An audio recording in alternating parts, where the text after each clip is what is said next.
A'udhu billahi minashaitani rajim. Bismillahirrahmanirrahim. Ndugu zangu, nikaribisheni tena kwa mara nyingine. Leo tunazungumzia kuhusiana ni ipi ndagu nzuri na ni ipi ndagu mbaya. Katika darasa ambazo tumezungumzia kuhusiana masala haya ndagu, ndugu zangu, ndagu ziko za aina nyingi sana. Ndagu mbaya ni ndagu yoyote ile ambayo unakuta ndagu hii ina mwisho wake unakuwa ni mbaya. Kwanza mwanzo unakuwa sio mzuri kutokana na usulubu. Kwa mfano, unaweza mtu akakwambia nitakupa mtihani na ukifaulu katika huu mtihani basi utakuwa ni mwenye kufanikiwa. Utakuwa ni mwenye kufanikiwa katika hilo jambo lako. Anakupa panga mfano. Mathalani anakwambia nenda sehemu, nenda kae.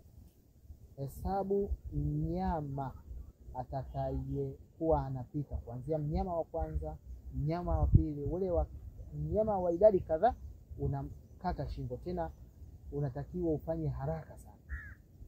Anapita mbuzi unamwacha, anapita kondoo unamwacha, anapita ng'ombe unamwacha, anapita simba unamwacha, anapita nani ule wa saba mfano huu wa tano, kutokana na jinsi ulivyoelezwa basi unamkata shingo. Basi ile Muhammad anatokea naye watu, anatokea ule mnyama wa ile idadi kama ni wa saba, unakata pap, unakutana kwa uso, ima ni baba yako au ni mama yako au ni mkeo au ni mwanao. Ndugu yangu, hapo sasa kama utafaulu maana yake ndio utakuwa umefanikiwa. Hizi usulubu zake sio nzuri, na unaambiwa unapewa hii, na maana yake ni kwamba huelezi, uambiwi kwamba nani atakayekuwa ametokea. Alafu unafanya kile kitendo, ndio unasikia huko tayari mambo yameshakuwa, mara sijui inakuwa hivi hivyo. Kwa hivyo zipo ndagu za namna hii sio nzuri kabisa. Au unakuta kwamba amekuja, labda umeenda kwa mtu amekwambia bwana nitakupa kitu au nitakuingiza katika kundi fulani au nitakuingiza sehemu fulani, lakini kuna masharti. Haya masharti ni 1 2 3 4 5. Yaani unakuta njia zake sio njia nzuri, njia zake ni mbaya, njia zake ni za hatari. Unaona, moja kwa moja unakuta katika mazingira ambayo hiyo inakuwa sio ndagu iliyokuwa nzuri. Lakini ndagu ambayo ni nzuri ni ndagu zote zile ambazo za kisheria hazina masharti. Lakini hazina masharti kwa maana unatumia njia kama ni maneno ya Qur'ani au maneno ya vitabu. Unaona maneno ya vitabu kutokana na maneno ya Mungu. Amesema ukifanya jambo fulani utakuwa hivi. Ndio ndugu yangu, hakika ni kwamba kama ni utajiri upo, yani njia za kupata utajiri zipo bila wasiwasi, ambazo hazina mushkeli kabisa, ziko vizuri kabisa, yani hazina shaka, hazina wasiwasi. Inategemea tu wewe. Sasa ule kosefu wa subira kwa watu na vijana ndio unakuta kwamba wanaingia katika sehemu ambazo sio. Unapokuwa umeingia katika sehemu hizo ambazo sio nzuri, basi mwisho wako wewe ndio unakuta kwamba hauko vizuri. Vijana wengi unakuta sasa hivi kijana maana yake ameingia katika ndagu zisizokuwa na maana, anapewa huo utajiri, lakini kuna vitu yeye kwake havitumii. Kuna vitu ambavyo hana uhuru navyo, anaambiwa asioe huyu. Tayari wengine washauza nguvu zao za kiume, maji yao ya uzazi, yale maji ya uzazi. Vijana wengi wakote wamekubali hasa kuuza nguvu zao au maji yao ya uzazi, akapewa masharti asiwe na mwanamke yoyote, aishi maisha tu hayo kwa ajili ya hiyo ya mali. Unaona, mwingine maana yake ni kwamba anaambiwa kalale labda na nyoka. Unaona, ni jini huyo, kama ni wa kike analala fanya naye mapenzi. Mwingine ni jini wa kiume, mwanamume analala naye. Yaani kuna vitu vya ajabu sana ambavyo ni vya kiharamia na vya kiuchafu. Kwa vitu vya namna hiyo, ndugu zangu, ni vitu ambavyo automatically vinakueleza na vinakuonyesha kabisa kwamba sio vitu vizuri.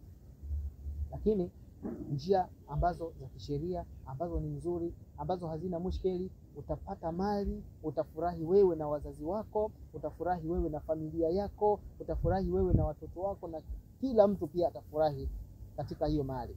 Utaenjoy na utakula maisha vizuri bila masharti yoyote. Kuna mwingine amepata hizo mali, anaambiwa asimsaidie ndugu yake.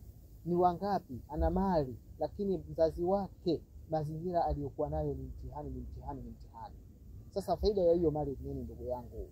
Kwa hiyo kuwa makini katika kuyaendea haya. Kuwa makini. Sasa hivi tuko katika ulimwengu ambao una mambo mengi, vishawishi vingi sana. Haya mambo ya sasa hivi yako wazi kabisa. Yaani ni wewe tu mwenyewe. Unaona? Ni wewe mwenyewe tu ukitaka ninaingia, maana yake unaingia tu bila shaka. Lakini sio njia nzuri wewe ambazo kwako wewe kwanza zitakupunguzia umri, na umri wako utakuwa hauna baraka tena, mali zako itakuwa hizo hazina baraka. Sasa ndio nini ndugu yangu? Kwa muda mfupi tu kweli uharibu maisha yako ya miaka mingi inayokuja mbele. Utatrend, utafurahi miaka 3, 4, 5, hata 20 ni michache bado hiyo. Kuna miaka 60 huko, 50, 70, 80 na kusubiri uiharibu hiyo kwa ajili ya miaka michache. Ufurahi. Ndugu yangu, kuwa makini. Hizi ndagu zipo, lakini angalia ni ndagu gani au njia gani ya kupata utajiri, maana yake unayoitumia, unayoifuata. Kuwa makini, utahadhari. Unaweza ukapata hiyo mali. Wapo watu wana mali za namna hiyo na wanajutia, laiti ningejua, unaona, nisingefanya. Sasa laiti ningejua mimi nisingefanya tena, nisingefanya hiki kitu bora. Kuna nyumba za maskini asiyekuwa na kitu, nina furaha, watoto wanafurahi na wazazi wake, wazazi wanafurahi na watoto wake, mashaallah, furaha. Unaona, tajiri ana mali, anatamani ningepata furaha kama ile, anashindwa, haipati ile furaha kutokana mali zake hazimruhusu awe na hiyo furaha. Kwa hiyo kwa makini ndugu yangu, mche Mwenyezi Mungu kwanza, kuwa na subira sana. Allah anasema inna a'tainaka al-kawthar fasalli li rabbika wanhar inna shani'aka huwal abtar. Hii ni ndagu ndugu yangu. Hii ni ndagu ya kuchinja ipo hapo. Hii ni ndagu ya kuchinja ambayo ya kisheria kabisa. Allah tuwafikishe katika yale anayoyapenda.